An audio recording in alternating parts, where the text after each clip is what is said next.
The morning of April 30th, 1975, dawned heavy over Saigon. The city, once bustling with honking taxis, French cafes, and colonial boulevards, now lay under a sky streaked with smoke. From the outskirts came the distant rumble of tanks. The final act of a 30-year tragedy was about to unfold. For decades, Vietnam had been at war. First against the French, then against the Americans, and finally against itself. But now, the sound of artillery was no longer a call to battle. It was the echo of history closing in. Inside the presidential palace, General Duong Van Minh, the man who had taken power only 2 days earlier, stood silent before a map littered with red pins, each marking territory lost to the North Vietnamese army. There was no point in pretending anymore. The defenses had collapsed. Saigon was surrounded. The Republic of Vietnam, the South, was finished. On the streets, panic was spreading like fire. Helicopters thundered overhead as Americans and South Vietnamese allies rushed toward the U.S. Embassy. Families clutched passports and prayer beads, hoping for one last miracle flight. Children cried as soldiers tore through crowds, trying to control the desperate surge at the embassy gates. From the rooftop, smoke curled upward as Americans and South Vietnamese allies rushed toward the U.S. Embassy. The sound of shredders mixed with the whine of helicopter blades, the soundtrack of a collapsing empire. For Washington, the peace with honor promised years earlier had turned to ash. At Tan Son Nhut Airport, chaos reigned. Bombs fell nearby as people fought for places on overloaded C-130s and Chinooks. The tarmac was littered with luggage, clothes, even abandoned cars, remnants of a city fleeing itself. By noon, the airfield was no longer usable. The evacuation shifted entirely to rooftops. Operation Frequent Wind, the largest helicopter evacuation in history, had begun. From the decks of American carriers waiting offshore, waves of helicopters shuttled back and forth, lifting out diplomats, Marines, and thousands of South Vietnamese who feared what come after the Communists' victory. Each flight was a gamble, each takeoff a prayer. On the rooftop, hundreds of men, women, and children pressed toward the landing zone. A Marine shouted through a bullhorn, "Only Americans, only Americans." But the faces before him were not enemies. They were translators, secretaries, soldiers, friends, people who had staked their lives on the promise of America. Below, in the embassy courtyard, the crowd swelled beyond control. Some tried to climb the walls. Others wept, holding out pictures of their children to the guards above. Then, as the final helicopter lifted off, leaving hundreds behind, a wave of silence swept over the city. For those still on the ground, the war was not over. It was about to begin again, in a different form. At 10:24 a.m., Radio Saigon broadcast its final message. "This is the last day. We are waiting to hand over power to the communists. We pray for peace." And peace came, not as a ceremony, but as the slow, inevitable advance of T-54 tanks down Tung Nhat Boulevard. At 11:30 a.m., the lead tank smashed through the palace gates. A young North Vietnamese soldier leapt out, ran up the steps, and raised the red and blue flag of the National Liberation Front. The war that had consumed generations was over. Inside, General Minh waited. When the North Vietnamese entered, he simply said, "We are here to hand over the government." The reply was curt. "There is no need to hand over anything. Your power has already collapsed." Outside, thousands gathered, not to cheer, but to stare in disbelief.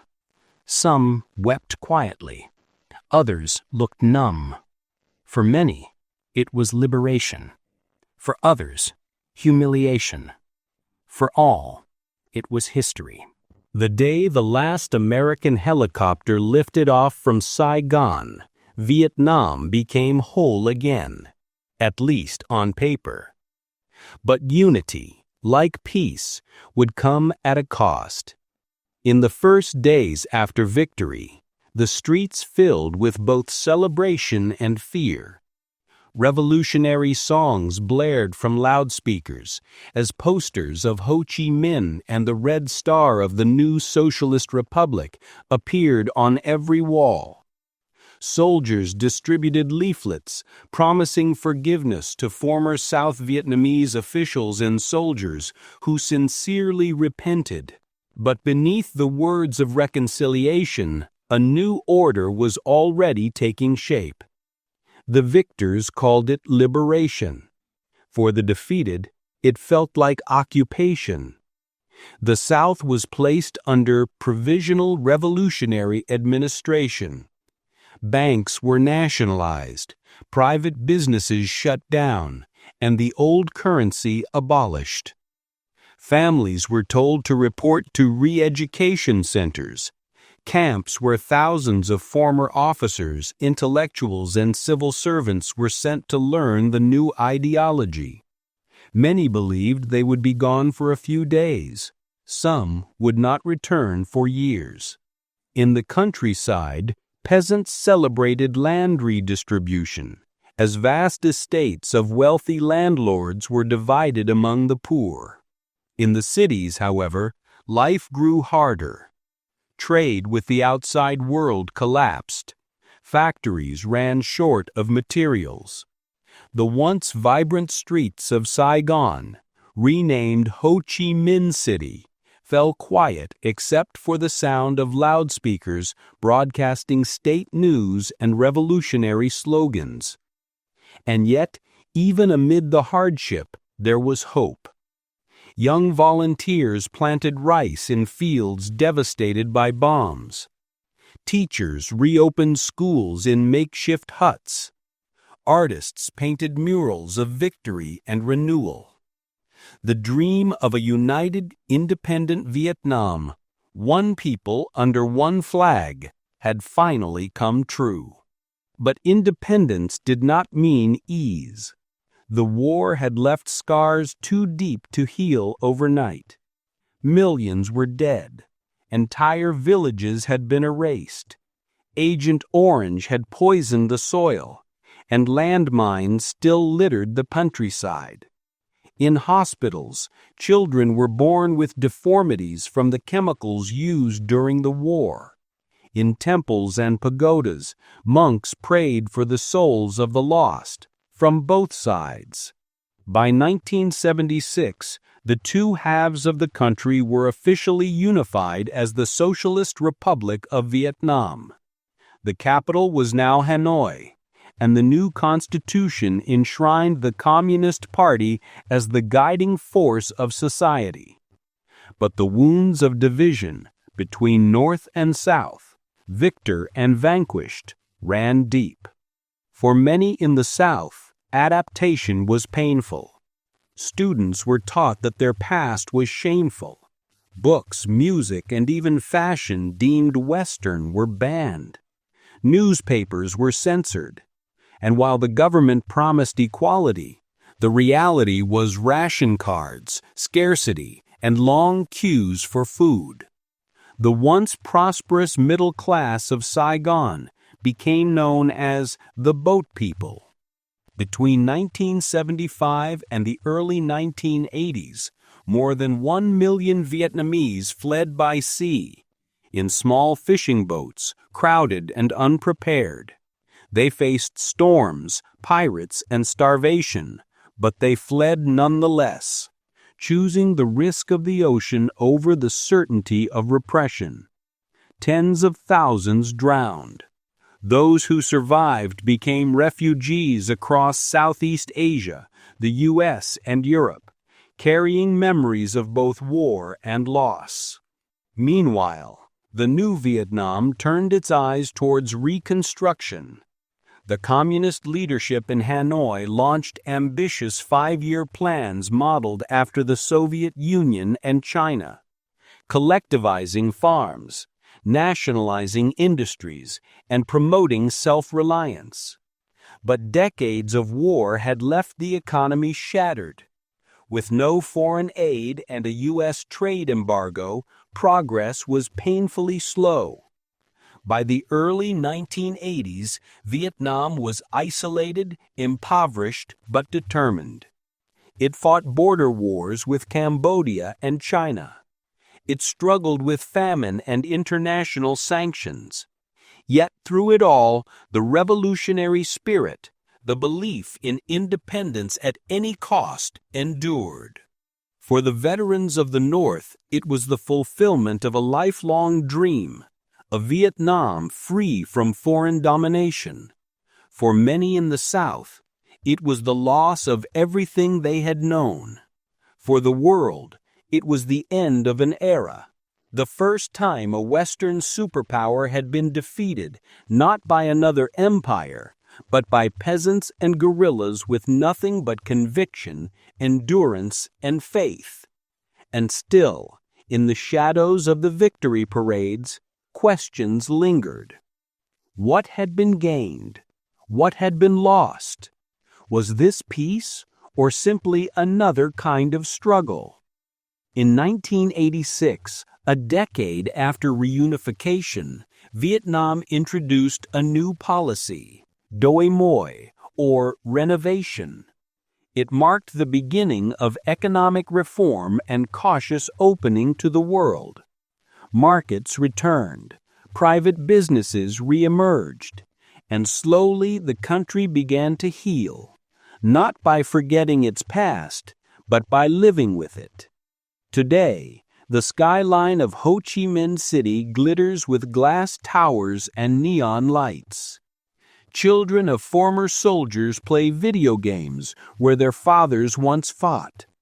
Tourists stroll through the War Remnants Museum, where helicopters sit silent and rusting, reminders of a war that once defined the world. But the memory never fully fades. In rural villages, old men still gather at dusk to drink tea and speak softly of comrades lost. In temples, incense burns for those who never returned. And in the quiet corners of Hanoi and Saigon, people still wonder if the sacrifices were worth it. The Vietnamese Revolution, like all revolutions, was both victory and tragedy. It proved that even the smallest nation could defeat a superpower. But it also showed that freedom once won must be continually redefined and guarded not just from enemies abroad, but from power within. As night fell over the reunified land, one could almost hear the whisper of history. We have endured everything: war, hunger, loss, and still we are here. We have fallen and risen again and again, because this is Vietnam, and the spirit of resistance is older than war. When World War II ended in 1945, the people of Vietnam felt a brief moment of hope. The Japanese had surrendered, and the old colonial powers of Europe lay weakened. For a few fleeting weeks, it seemed as though freedom had finally arrived. In Hanoi, a thin man with a calm but determined face stood before a massive crowd. His name was Ho Chi Minh. He spoke of liberty, equality, and the right of every nation to govern itself. In the humid air of that September day, he read the Declaration of Independence of the Democratic Republic of Vietnam, echoing words once written by Thomas Jefferson himself. But the dream was short-lived. Far away in Paris, France had no intention of letting go of its colonies so easily. The pride of empire and the thirst for control ran deep. They called Vietnam Indochine Française, a jewel of Asia that had enriched them for decades.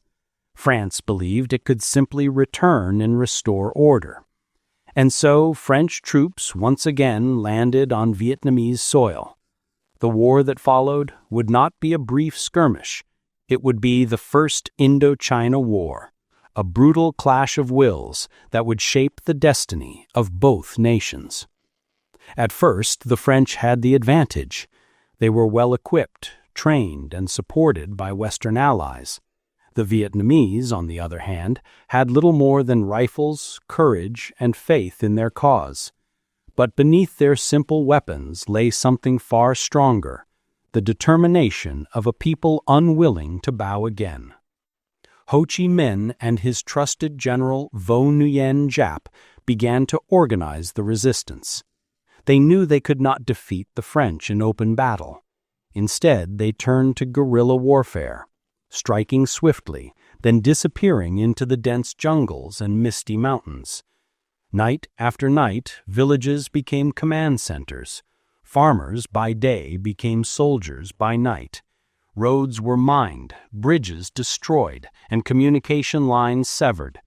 Every victory, no matter how small, was celebrated as proof that the colonizer could bleed. The French responded with force. Entire villages were burned. Civilians were punished for helping the Viet Minh. The French army built forts and outposts across the countryside, trying to cage the revolution in concrete and steel. But Vietnam's spirit, restless, elusive, and fierce, could not be trapped. Over the years, the war spread like wildfire. Each side suffered heavy losses. But while France fought for territory, the Vietnamese fought for their soul. Then, in 1949, the world shifted. The Chinese Communist Revolution succeeded under Mao Zedong, creating a friendly neighbor to the north who shared both ideology and resolve. The Viet Minh suddenly had a secure supply route for weapons and aid. The balance of power began to change. The mountains of northern Vietnam echoed with the sound of factories, primitive, hidden ones, where young workers melted scrap metal to make bullets. Every handmade rifle was a promise that one day the nation would stand free again. By the early 1950s, the French were growing weary. Their costs mounted, morale fell, and back home the public questioned why young French men were dying in a faraway jungle. But still, the generals in Hanoi believed they could win. They had one last plan, one final gamble that they hoped would crush the Viet Minh once and for all. The place was called Dien Bien Phu. In late 1953, the French began constructing a massive fortified base in the remote valley of Dien Bien Phu near the border with Laos. Their plan was to draw the Viet Minh into open battle, destroy them with superior firepower, and reclaim their authority. What they didn't realize was that they had walked right into a trap. General Vo Nguyen Giap studied every mountain surrounding the valley. He saw what the French could not, that their mighty base was actually vulnerable. The French relied on air supply lines and heavy artillery placed in the valley floor. The Viet Minh, by contrast, could control the high ground. And so, quietly, in the misty forests, Giap made his move. Tens of thousands of Vietnamese soldiers, peasants, porters, and fighters began hauling artillery up the mountains. They used bicycles, ropes, and sheer human will to move tons of weaponry through impossible terrain. Men and women alike carried rice, shells, and supplies on their backs for days without rest. The world could hardly believe it, a peasant army encircling one of the most powerful military forces on Earth. Then, on March 13, 1954, the siege began. thunder roared through the valley as Vietnamese guns opened fire from the hills. French positions crumbled under the rain of shells. Every attempt to resupply or escape was met with anti-aircraft fire. The trapped French troops dug trenches, praying for rescue that would never come. For 56 relentless days the battle raged. Mud, rain, and blood mixed in the valley. The French fought bravely, but they were outnumbered and outmaneuvered. Their morale collapsed. Finally, on May 7, 1954, the French commander surrendered. The tricolor flag that had flown over Indochina for nearly a century came down. It was more than a victory. It was a symbol of liberation. In villages across Vietnam, gongs rang and people wept with joy. For the first time in living memory, the invincible foreign empire had been defeated by the hands of its former subjects. But the war's end did not bring peace. The world powers soon intervened, determined to prevent the spread of communism. The Geneva Conference was held that summer to negotiate an agreement. The outcome: Vietnam would be temporarily divided at the 17th parallel. The North under Ho Chi Minh and the Communists, and the South under a Western-backed government led by Ngo Dinh Diem. It was meant to be a short division, just until elections could unify the nation again. But history would take a darker path. As Ho Chi Minh returned to Hanoi to rebuild his war-torn land, he told his followers that the fight was not yet over. Vietnam might be divided on paper, but the heart of its people was still one. In the South, a new regime rose, anti-communist, authoritarian, and supported by the United States. It would not allow free elections, fearing a communist victory. The seeds of another war were already being sown, one that would soon pull the entire world's attention back to this small, battered nation. And as the smoke cleared from Dien Bien Phu, the Vietnamese people stood tall, proud of their triumph, but aware that their hardest journey still lay ahead. Because true freedom, they now understood, is not won in a single battle. It is defended every day against new forces, new divisions, and new empires. The guns had fallen silent after the victory at Dien Bien Phu, but peace did not come to Vietnam. Instead, the nation was split in two, North and South, divided not by the will of its people, but by the decisions of foreign powers sitting around polished tables thousands of miles away. At the Geneva Conference of 1954, diplomats from the world's most powerful nations gathered to decide the fate of Vietnam. They agreed on one thing: to prevent another war. But their solution was a fragile one, a temporary partition at the 17th parallel. In the north, Ho Chi Minh and the Viet Minh formed the Democratic Republic of Vietnam, a government built on socialist principles. In the south, a new anti-communist state emerged under Ngo Dinh Diem, supported by the United States and its Western allies. For ordinary Vietnamese families, this division was heartbreaking. Brothers, friends, and even parents found themselves separated by an invisible line drawn on a map. The Red River Delta belonged to one side, the Mekong to another. The land that had once been united in its suffering and struggle now stood divided in ideology. Ho Chi Minh's government in the north began a massive reconstruction effort. The cities had left in ruins and farmlands barren. But there was energy in the air, a sense of purpose.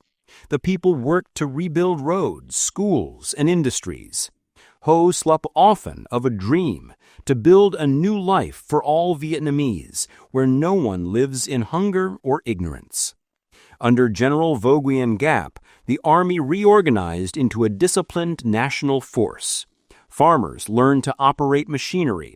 Women joined cooperatives. Children attended literacy classes. The people were poor, but hopeful. Meanwhile, in the South, Ngo Dinh Diem faced an entirely different challenge.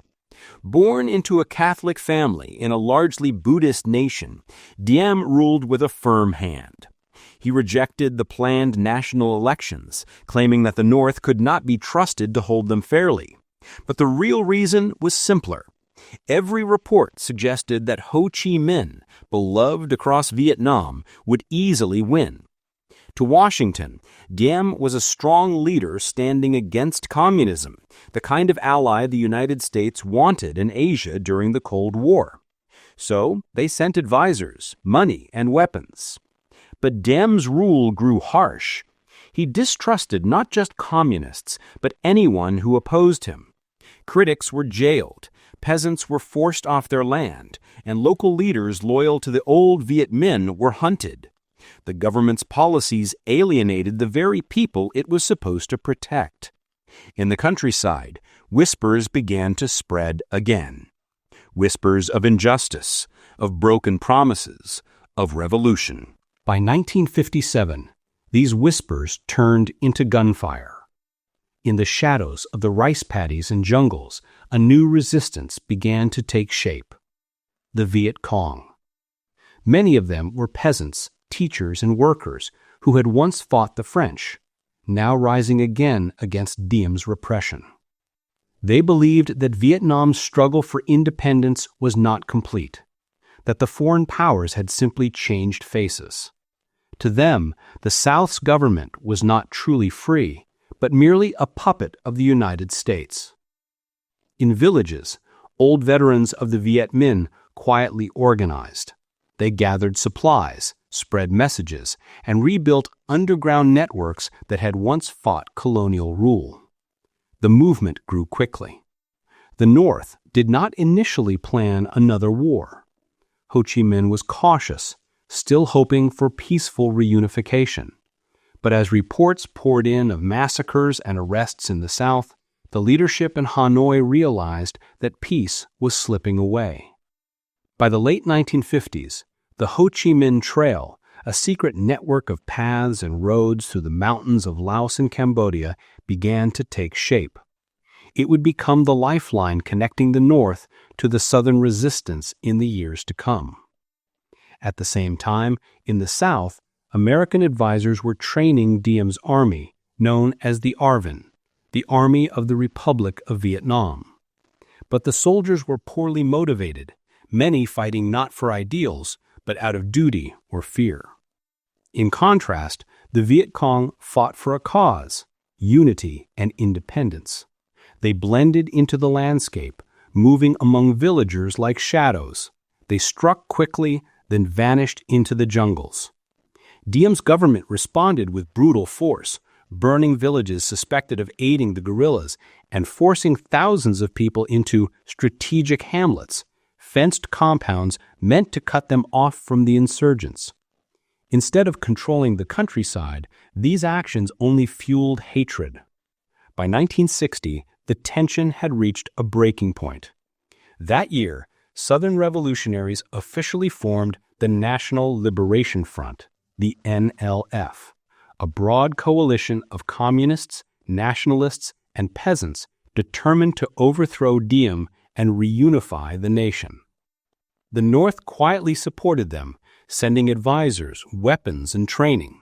The United States, in turn, increased its involvement, determined to prevent another communist victory after what had happened in China and Korea.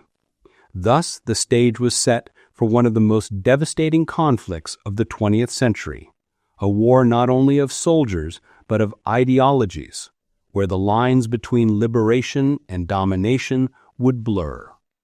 For the people of Vietnam, it was a time of exhaustion and confusion. They had fought the Japanese, then the French, and now they faced their own brothers in arms. In small villages, mothers prayed that their sons would return home, regardless of which side they fought for. And as night fell over the divided land, one truth became clear. Vietnam was not at peace. It was merely catching its breath between storms. The division, meant to last only 2 years, had become a wound that refused to heal, a wound that would soon reopen with greater pain than ever before. The 1960s began with a promise and a shadow. a promise of peace, that the United States, the world's superpower, could protect freedom and democracy in Asia, and a shadow that another war was quietly forming in the jungles of Vietnam. When John F. Kennedy took office in 1961, he inherited a divided Vietnam and a growing communist movement in the South. The young president believed in the domino theory, the idea that if one nation fell to communism, the rest of Asia would follow. Laos, Cambodia, Thailand, perhaps even India. To Kennedy, Vietnam was not just a small country, it was a test of American resolve. So he sent more military advisors, helicopters, and aid. What began as a mission to train and assist soon turned into something deeper. By 1963, there were over 16,000 U.S. military personnel in Vietnam. American pilots flew combat missions, American engineers built bases, and American dollars flowed into Saigon. But beneath the surface, the South was falling apart. President Ngo Dinh Diem, once America's ally, had grown paranoid and isolated. His regime's persecution of Buddhists, who made up the majority of the population, sparked outrage across the nation. In the summer of 1963, a shocking image spread across the world, that of Thich Quang Duc, a Buddhist monk, setting himself on fire in a Saigon street to protest Diem's cruelty. The flames reflected not just one man's despair, but an entire nation's pain. Diem's government began to crumble from within. His own generals turned against him. In November 1963, with U.S. approval, they launched a coup. Diem and his brother were captured and killed. For a brief moment, it seemed the South might stabilize. But in truth, the coup only deepened the chaos. Without strong leadership, corruption spread. Soldiers lost morale. Villages slipped out of government control and into the hands of the Viet Cong. Then came November 22nd, 1963, the day President Kennedy was assassinated. The torch passed to Lyndon Johnson, a man determined not to appear weak in the face of communism. In 1964, an event off the coast of Vietnam would change everything: the Gulf of Tonkin incident. American destroyers claimed they were attacked by North Vietnamese patrol boats.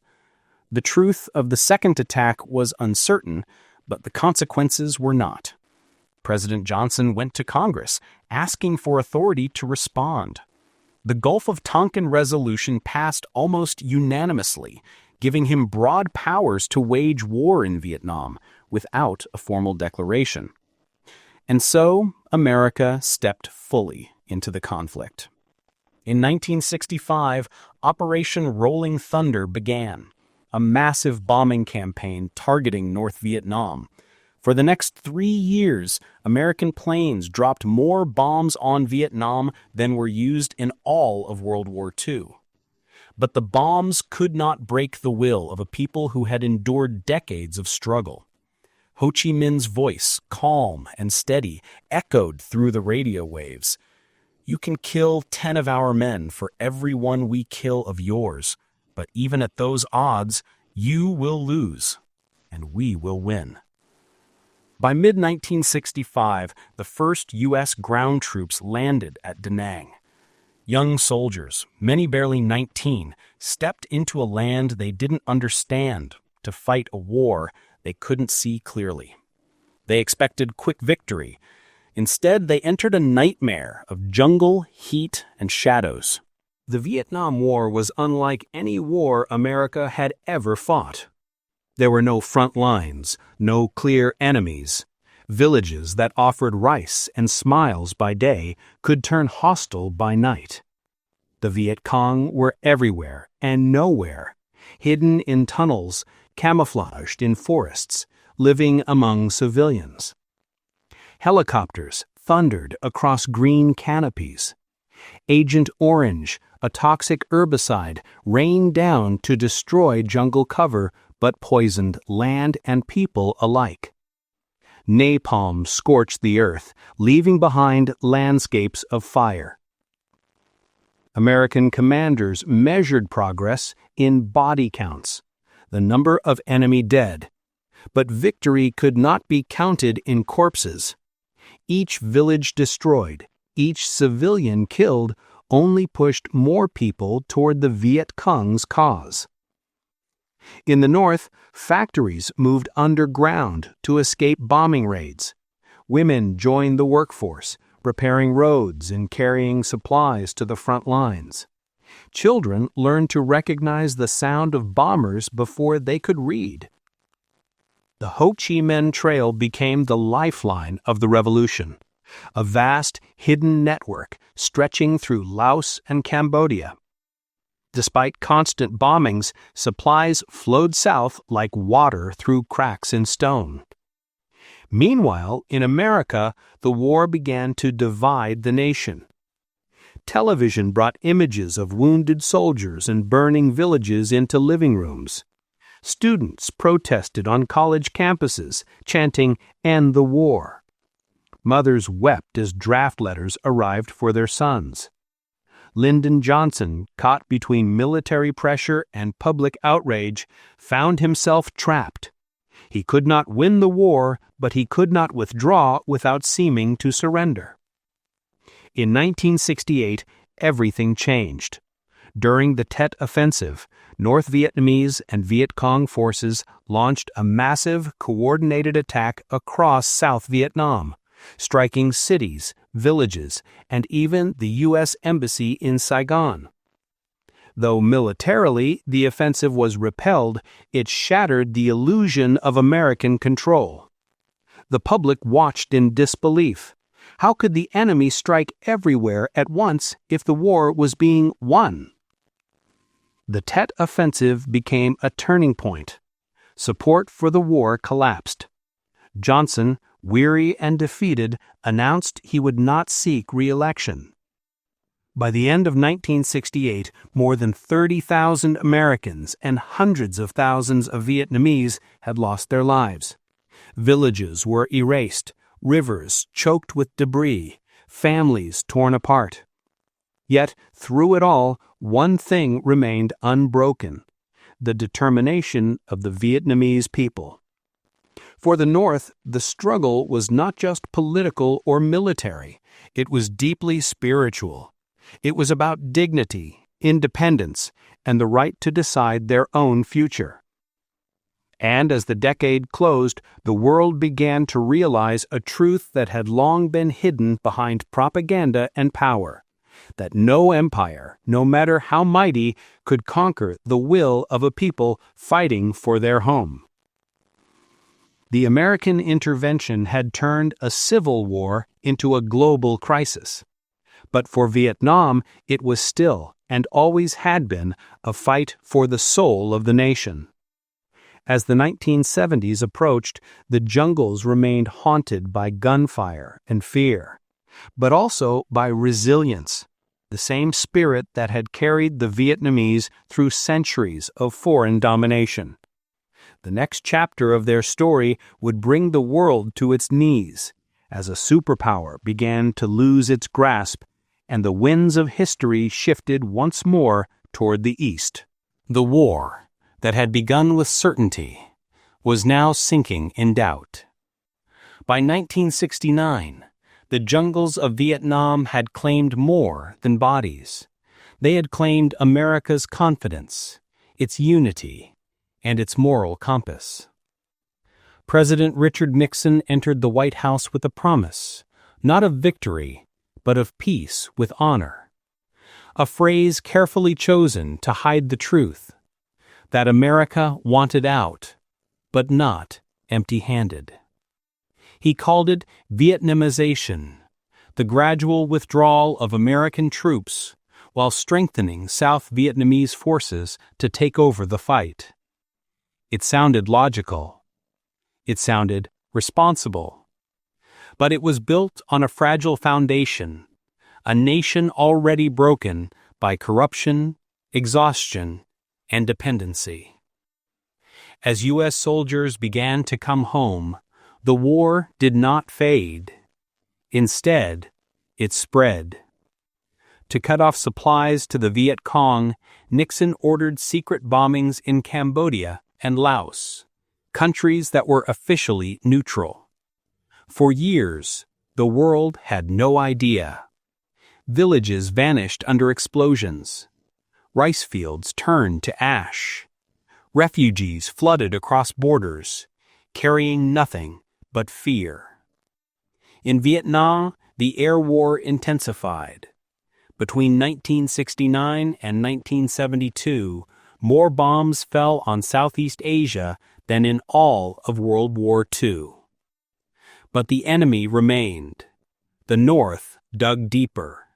The Ho Chi Minh Trail adapted. You could bomb the jungle, Nixon was told, but you could not bomb an idea. At home, the American dream was unraveling. The war that once united the nation against communism now divided it against itself. In Kent State University, 1970, National Guardsmen opened fire on unarmed students protesting the war. 4 were killed. Their blood stained the pavement and the conscience of a country. On television screens, people watched helicopters lifting the wounded, villages burning, and young soldiers staring blankly into the camera, their eyes older than their years. The phrase credibility gap entered the vocabulary, the growing chasm between what the government said and what the public believed. As the protests grew louder, so did the desire for truth. Then, in 1971, came a revelation that shattered what little trust remained: the Pentagon Papers. Leaked by Daniel Ellsberg, the secret documents revealed that successive U.S. administrations had misled the public for years. The war had been unwinnable long before it began. The cost, in lives and integrity, was known and ignored. For many Americans, this was not just betrayal, it was awakening. The war was no longer about saving Vietnam, it was about saving face. But even as the U.S. sought an exit, its leaders refused to accept defeat. In 1972, Nixon escalated again, ordering the Christmas bombings of Hanoi and Haiphong, one of the heaviest aerial assaults in modern history. The skies thundered with destruction. Hospitals, homes, and factories crumbled under waves of explosives. But when the smoke cleared, North Vietnam stood, battered but unbroken. Finally, in January 1973, after years of secret negotiations led by Henry Kissinger, the Paris Peace Accords were signed. The terms were simple: a ceasefire, the withdrawal of all U.S. troops, the return of prisoners of war. For America, it was an exit. For Vietnam, it was only an intermission. As the last American soldiers left, South Vietnam stood alone, armed but unstable. The United States promised financial and logistical aid, promises that would soon evaporate. And somewhere in Hanoi, Ho Chi Minh's successors looked south and knew history had tilted in their favor. The peace that followed was not peace at all. Across South Vietnam, the illusion of stability began to crumble almost immediately. President Nguyen Van Cho, leading the South, tried to rally his people, but morale was shattered. The economy was collapsing, inflation was soaring, and corruption was eating the system from within. Meanwhile, in the North, the revolutionaries were rebuilding, factories humming, soldiers rearming, and leaders planning the final strike. The war was not over. It was merely waiting for its last chapter. In 1974, the U.S. Congress, weary of war and reeling from Watergate, cut military aid to South Vietnam. Nixon, the architect of Vietnamization, had resigned in disgrace. His successor, Gerald Ford, inherited not a war, but its ghost, a conflict no one wanted to touch. And in that vacuum, the North saw its moment. In March 1975, the final offensive began. North Vietnamese forces swept down the Central Highlands with lightning speed. City after city fell: Ban Ma Thuot, Hue, Da Nang. The South's army, demoralized and disorganized, disintegrated in retreat. By April, panic consumed Saigon. Helicopters clattered overhead. Streets flooded with people desperate to escape. Mothers clutching children, waving papers, shouting for help at the gates of the U.S. Embassy. The images that followed would define an era, as the last American helicopters lifted off from the embassy rooftop, leaving behind thousands who had trusted them. Inside those aircraft, Marines and diplomats looked down to see what they could not undo.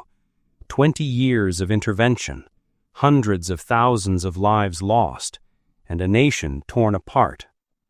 The fall of Saigon on April 30th, 1975, was not just the end of a war. It was the end of an illusion that foreign might could shape the destiny of a people who refused to be conquered. North Vietnamese tanks rolled through the gates of the presidential palace. Soldiers climbed to the roof and replaced the South Vietnamese flag with the red banner bearing the golden star. The world watched in silence. Some called it liberation. Others called it defeat. But for Vietnam, it was reunification. A single nation, scarred yet sovereign, emerging from the fire. The cost was unimaginable. Over 3 million Vietnamese, soldiers and civilians, had died. More than 58,000 Americans never came home. Millions more carried wounds that would never heal, visible and invisible. Villages lay in ruins. Farmlands poisoned by Agent Orange bore no crops. And yet, from the ashes, the people began again, rebuilding, remembering, and redefining what victory really meant. In the United States, the war left a mark deeper than politics. It redefined trust, patriotism, and protest. It made America question itself, its leaders, its purpose, and its place in the world. The phrase, "never again," became a quiet national vow. But for Vietnam, the end of war was not the end of struggle. Reconstruction brought new challenges: poverty, isolation, and the difficult task of uniting a country divided not just by geography, but by ideology and pain. Still, there was peace, a peace bought at the highest possible price. In a quiet village near the Mekong Delta, an old woman once said to a visiting journalist, "We buried so many sons that we stopped counting. But at least now we bury them in one country." And that, more than any speech, any treaty, any flag, was the true end of the war. April 1975. A heavy silence hung over Saigon, the once bustling capital of South Vietnam, filled with honking cars, street vendors, and the hum of daily life, now pulsed with tension and fear. Rumors spread like wildfire. The North Vietnamese army was advancing fast. American intelligence had underestimated how quickly the end would come. The Paris Peace Accords of 1973 were supposed to bring calm. They didn't.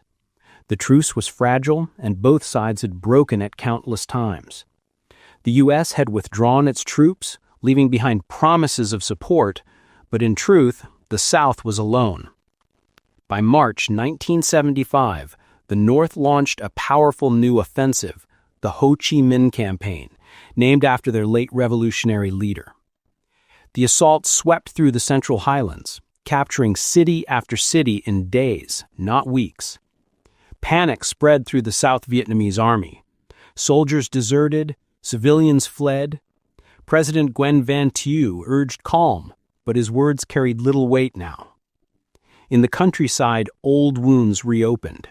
Families that had been divided by ideology, one brother fighting for the South, another for the North, now braced for the final reckoning. In the North, the message was simple. Victory was near. The nation's reunification was at hand. As the North Vietnamese army drew closer, the streets of Saigon grew desperate. American embassy officials began burning sensitive documents. Helicopters prepared for evacuation flights. South Vietnamese officials packed their families, cash, and hopes into small bags, unsure where to go. Then came April 29, 1975, a day now etched in history. The U.S. launched Operation Frequent Wind, the largest helicopter evacuation in history. As the North closed in, American helicopters lifted off from rooftops, ferrying diplomats, Marines, and a handful of desperate Vietnamese to waiting ships offshore. On the roof of the U.S. Embassy, long lines of terrified civilians reached up toward the sky as choppers came and went. Many were left behind. Others clung to hope that another helicopter would come. But soon, the sound of rotor blades faded. The image of those last helicopters rising above Saigon became a symbol, not just of America's withdrawal, but of a war that had consumed generations and ended not with triumph, but exhaustion. When dawn broke the next day, April 30th, 1975, the North Vietnamese tanks rolled through the gates of the presidential palace. The war was over. Inside, South Vietnam's president, Du Van Minh, who had taken office only days earlier, surrendered unconditionally. He reportedly told the northern forces, "We are here to hand over power to you so that our brothers may stop killing each other."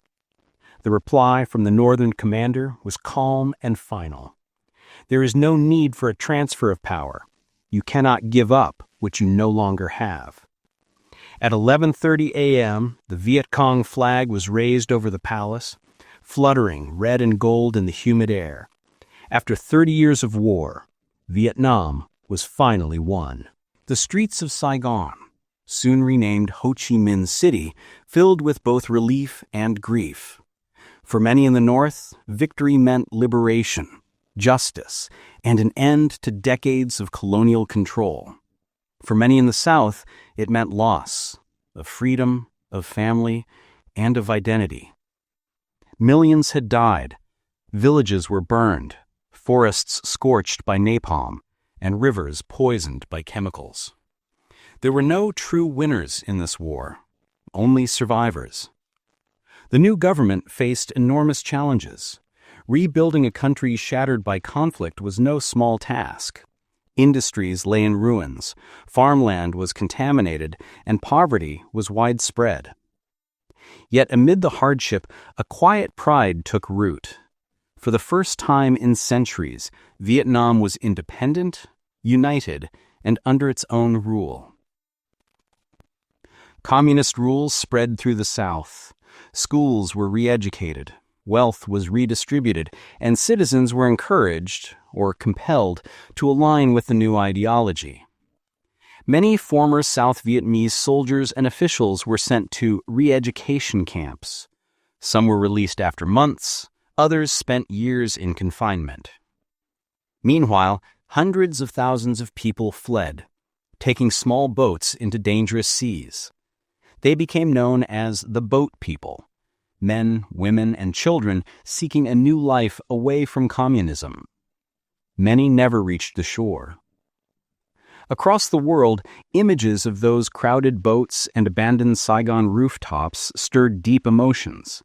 To some, Vietnam's victory was a triumph of national willpower, a small nation defeating global superpowers. To others, it was a tragedy, the loss of a free South to authoritarian rule. But for the Vietnamese themselves, it was both, a painful blend of pride and sorrow. In the years that followed, Vietnam's leaders sought to rebuild and modernize. They looked to allies like the Soviet Union for economic aid. They strengthened control, silenced dissent, and built a state guided by Marxist-Leninist thought, yet deeply shaped by Vietnamese resilience. By the late 1980s, Vietnam began opening up again through reforms known as Đổi Mới, renovation. These policies encouraged market reforms and foreign trade, slowly transforming Vietnam into the vibrant, independent country it is today. Still, the shadows of war linger. Bomb craters remain in the countryside. Generations still tell stories of the day Saigon fell, of the families who fled, of the soldiers who never came home. The world remembers it as the fall of Saigon, but in Vietnam, it is called Liberation Day, a day marking the end of foreign domination and the birth of a new chapter. And in that contrast, between fall and liberation, lies the story of Vietnam itself, a story of endurance, of faith in the land, and of people who refused to bow no matter how powerful the enemy. Today, the Vietnamese flag still waves, a bright red field with a golden star, a symbol of unity born through unimaginable sacrifice. It reminds the world that victory and loss are often two sides of the same coin. As history watches, Vietnam stands not just as a survivor, but as a nation that proved the human spirit can outlast even the longest war. And perhaps as we reflect on the 20th century's revolutions, one truth echoes louder than ever. Empires may rise and fall, ideologies may clash, but the desire for freedom, in every heart, in every land, endures. The battles end, but the stories live on. Subscribe now and keep exploring the revolutions, voices, and moments that changed our world forever. Because history isn't over. It's still being written.